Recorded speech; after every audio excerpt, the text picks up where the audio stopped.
Ràdio Vilablareix presenta la notícia positiva de la mà de Rosa Anticó.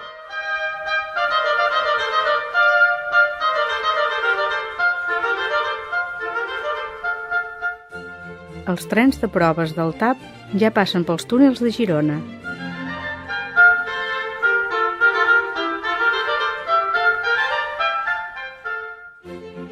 Adif sosté que l'estació serà operativa al mes d'abril.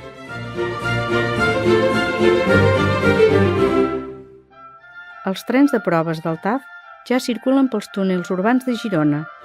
La visita del president d'Adif, Enrique Verdaguer, va servir perquè comprovés de primera mà els avenços de les obres de l'estació subterrània al Parc Central i també l'enllaç entre l'estació actual i l'edifici que servirà com a recepció dels passatgers i des d'on s'accedirà a les andanes. Verdaguer va corroborar que a l'abril de l'any que ve l'estació complirà tots els requisits necessaris perquè estigui plenament operativa pel que fa als viatgers. Per tant, va garantir que ja es podran agafar combois des de la ciutat de Girona.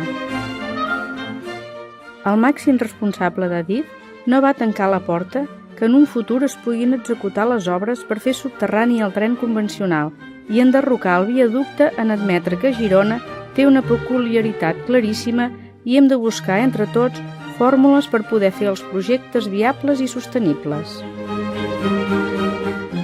Durant la visita d'obres, l'estació subterrània va rebre 2 dels trens que Adif utilitza per realitzar proves. El primer va ser l'anomenat tren Sèneca, responsable de posar a prova i realitzar les verificacions tècniques d'elements com ara la via i la catenària d'alta velocitat i validar el sistema de gestió ferroviària.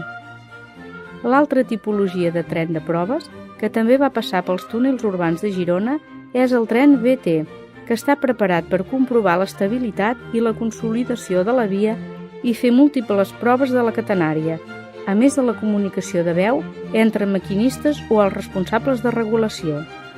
Els trens ja circulen i s'hi poden veure els respectius semàfors, tot i que l'activitat a les andanes és frenètica per mantenir l'avenç de les obres.